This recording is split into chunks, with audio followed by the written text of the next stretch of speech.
नमस्कार दोस्तों, स्वागत है आप सभी का पाथफाइंडर पर। एक बहुत ही बेहतरीन खबर सामने आ रही है भारत की साइंटिफिक कम्युनिटी के लिए, क्योंकि भारत के अंदर लोकेटेड जो ट्रांस हिमालयन रीजन है वो एक बहुत ही ज़्यादा प्रॉमिसिंग एस्ट्रोनॉमिकल साइट की तरह उभर कर आ रहा है। आपको बताना चाहूँगा कि दुनिया भर के जो एस्ट्रोनॉमर्स होते हैं वो अक्सर इस तरह की आइडियल लोकेशंस को ढूंढने में लगे होते हैं, बिकॉज वो ये सोच रहे होते हैं कि हमें आगे जाकर अपना जो नया बिग टेलीस्कोप है उसको कहाँ लगाया जाए। बिकॉज जब ये एक बड़ा टेलीस्कोप लगाया जाता है तो वो काफ़ी लंबे अरसे तक वहाँ पे लगाया जाता है, इसमें काफ़ी खर्चा आता है। इसीलिए वो सबसे पहला जो यहाँ पे काम होता है कि अगर हम अपना इतना ज़्यादा इन्वेस्टमेंट करने वाले हैं तो एग्जैक्टली वो कौन सी जगह पे कौन से एरिया में करवाया जाएगा। उसी के चलते आप यहाँ पे देख सकते हैं PIB की ये खबर है, trans Himalayan region becoming one of the most promising astronomical sites globally. यहाँ पर एक स्टडी कंडक्ट करवाई गई थी जिसमें कि स्टडी में काफ़ी सारे इंडियन साइंटिस्ट भी इन्वॉल्व थे। इस पर्टिकुलर स्टडी में इन्होंने दुनिया भर की कई सारी साइट्स को स्टडी किया। अप्रॉक्सीमेटली इन्होंने 8 से 9 साइट्स को स्टडी किया था, जिसमें कि इन्होंने ये फाइनलाइज किया कि जो ट्रांस हिमालयन साइट इंडिया में लोकेटेड है वो एक काफ़ी ज़्यादा प्रॉमिसिंग एस्ट्रोनॉमिकल साइट उभर कर आ सकती है।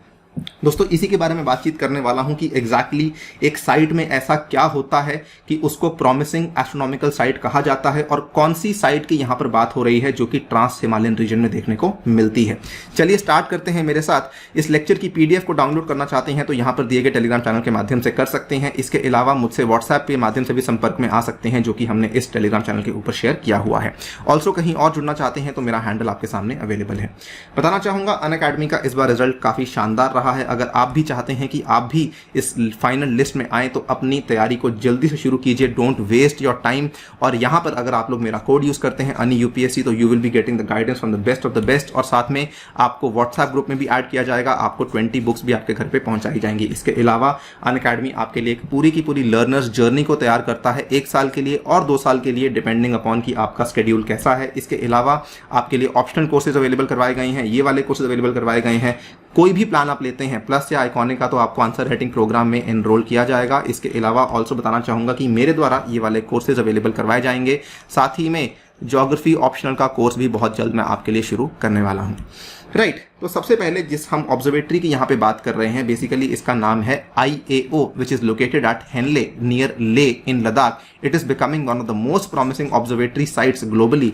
ये एक रिसेंट स्टडी का मानना था। आप देख सकते हैं ये वाली ऑब्जर्वेटरी IAO लद्दाख में लोकेटेड है। कुछ इस तरीके से देखने को मिलती है। अगर आप लोग गूगल सर्च करेंगे काफी सारी बेहतरीन इमेजेस आपको देखने को मिलती हैं for the IAO Ladakh. It is located in Hanle, जो कि ले के पास लोकेटेड है in Ladakh, India. It is one of the world's highest located sites of the optical infrared and the gamma ray telescopes. दोस्तों, दुनिया में आपकी जो अधिकतर एस्ट्रोनॉमिकल साइट्स हैं जो कि अधिकतर रूप से अच्छी मानी जाती हैं, वो बेसिकली उनका जो एल्टीट्यूड होता है वो जनरली काफ़ी ज़्यादा हाई होता है। बिकॉज जितना ज़्यादा हाई एल्टीट्यूड होगा तो उतना ज़्यादा उनका बेहतर वहाँ पे उनको विजुअलाइजेशन देखने को मिलेगी। इसको ऑपरेट करने वाला जो इंस्टीट्यूट है that is the Indian institute of astrophysics, Bangalore में ये लोकेटेड है। नाउ ये वाली जो IAO लद्दाख है ये आज के टाइम पे दुनिया में सबसे ज्यादा 9th highest optical telescope in the world. Highest मतलब कि दुनिया में 8 और ऐसी ऑब्जर्वेटरीज हैं जो कि इससे भी ज्यादा ऊपर एलिवेशन पे लोकेटेड हैं। IAO लद्दाख की जो हाइट है दैट इज अप्रॉक्सीमेटली 14,764 फीट। आपके सामने टेबल शो कर रहा हूं, ये देख लीजिए। University of Tokyo Atacama observatory जो है ये 18,500 फीट पे लोकेटेड है। उसके बाद ये वाली जो है आपकी 17,000 पे लोकेटेड है। देन कई सारी लोकेटेड है, आप यहाँ पे देख सकते हैं। फाइनली जो हमारी आती है इंडिया वाली, वो ये आती है Indian astronomical observatory which is located eight 14,800 feet. इसके अलावा एक और है जो कि भारत के नेबरहुड में लोकेटेड है, जो कि ये वाली है NAOC Ali observatory, Tibet autonomous region China में लोकेटेड है। इसकी भी हाइट काफी ज्यादा अच्छी है, 16,700 फीट के आसपास की है। नाउ इसको मोस्ट प्रॉमिसिंग साइट क्यों कहा गया है? देखिए, यहां पर बेसिकली अगर मैं आपको पूरी की पूरी स्टडी का क्रक्स बताना चाहूं तो मेन पर्पस यहां पे ये है कि यहां पर आपको काफी ज्यादा क्लियर नाइट्स देखने को मिलती हैं, मिनिमल लाइट पोल्यूशन देखने को मिलती है, एरोसोल कंसंट्रेशन ऑलमोस्ट ना के बराबर देखने को मिलती है, then extremely dry atmospheric condition, very very important, and uninterrupted by monsoon. Now अभी तक तो आपको लग रहा होगा कि चलो कोई बात नहीं, ये बोल दिया, लेकिन इसका मतलब क्या है इसको मैं समझाता हूं आपको। देखिए, इसको थोड़ा आराम से और अच्छे तरीके से समझते हैं। बेसिकली इन्होंने क्या किया था, जो आपके यहाँ पे रिसर्चर्स थे, इन्होंने कई सारी ऑब्जर्वेटरीज को स्टडी किया था, जिसमें कि इन्होंने कुल मिला के 8 high altitude observatories around the world को स्टडी किया था, जिसमें कि 3 इंडिया में लोकेटेड थी।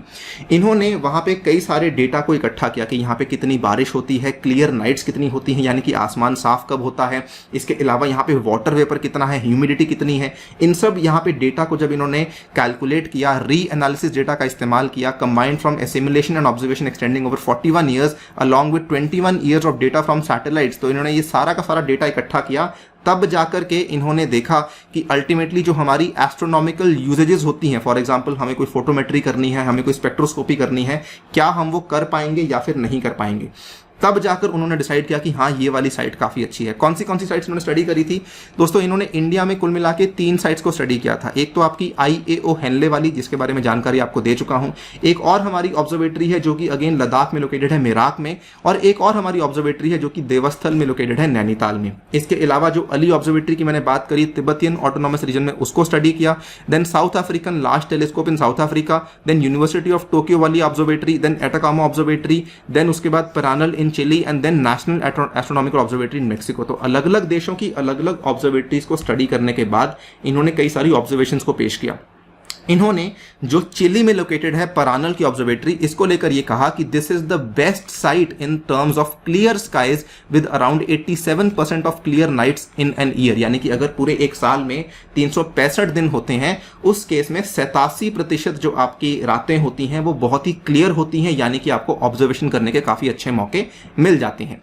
लेकिन इन्होंने साथ में ये भी कहा कि जो IAO हेनले है, इसके अंदर भी नाइट ऑब्जर्वेशंस काफी अच्छे तरीके से होते हैं, बिकॉज यहां पर आपको किसी प्रकार का इंटरप्शन देखने को नहीं मिलता है। उसके पीछे 2-3 कारण है। आपको बता दूं, जो लद्दाख का इलाका है ये एक तरह का कोल्ड डेजर्ट है, तो यहां पर आपको मॉनसून की जो इंटरप्शन है वो काफी कम देखने को मिलती है। इनफैक्ट इन्होंने यहां पर यह भी कहा कि जो लद्दाख वाली ये वाली साइट है, मेराक वाली, यहां पर बारिश थोड़ी ज्यादा होती है, जिसकी वजह से ऑब्जर्वेटरी उतने अच्छे तरीके से काम नहीं करती है। लेकिन हैनले वाले एरिया में बारिश भी बहुत कम होती है, जिसकी वजह से ये और अच्छे तरीके से काम कर जाती है। यहां पर इन्होंने कहा कि एक तो यहां पर आपको काफी ज्यादा क्लियर नाइट्स मिलती हैं, लाइट पोल्यूशन ऑलमोस्ट ना के बराबर मिलती है, एक्सट्रीमली ड्राई एटमॉस्फेरिक कंडीशंस भी आपकी मिलती हैं। इसी वजह से ये काफी अच्छी ऑब्जर्वेटरी मानी जाती है।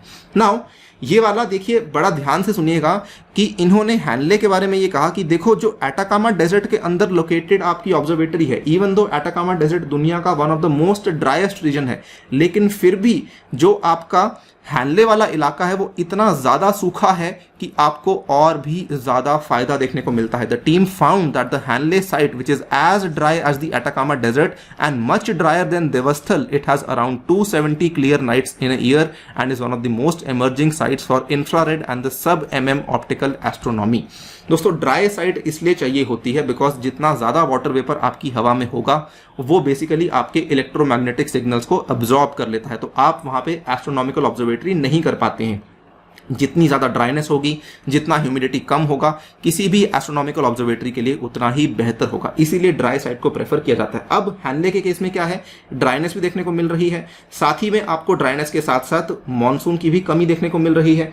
इन सब कारणों की वजह से आपको ये वाला यहाँ पे फायदा देखने को मिल जाता है। तो ये सब कारणों की वजह से आपकी IAO हेनले काफी प्रॉमिसिंग साइट बन रही है। जाते जाते बताना चाहूंगा कि जो रिसर्च थी ये इंपॉर्टेंट इसलिए बन जाती है बिकॉज इसको एक बहुत ही ज्यादा बेहतरीन जर्नल पब्लिश करवाया गया था, जिसका नाम है MNRAS, the royal astronomical society का जो मंथली नोटिस आता है। ये एक पीयर रिव्यूड साइंटिफिक जर्नल है, आज से कम 200 साल पुराना जर्नल चलता आ रहा है, जिसमें कि इस पर्टिकुलर स्टडी को पब्लिश किया गया था। और स्टडी को लीड करने वाले डॉक्टर शांति कुमार सिंह निंगोम्बम है, जो कि इंडियन इंस्टीट्यूट ऑफ एस्ट्रोफिजिक्स को बिलोंग करते हैं। इसके साथ में कई सारे और साइंटिस्ट हैं जिन्होंने इसमें हिस्सा लिया था। दोस्तों, ये थी आपके लिए ये वाली वीडियो। आशा करता हूं आपको काफी नई चीजें जानने को मिली होंगी। अगर वीडियो अच्छी लगी हमें कमेंट सेक्शन में डेफिनेटली बताइएगा। जाने से पहले फिर से आपको याद करवा दूं, कॉम्बैट में हिस्सा लेना बिल्कुल नहीं भूलना using my code ANI UPSC। Thank you for listening, stay tuned and stay safe.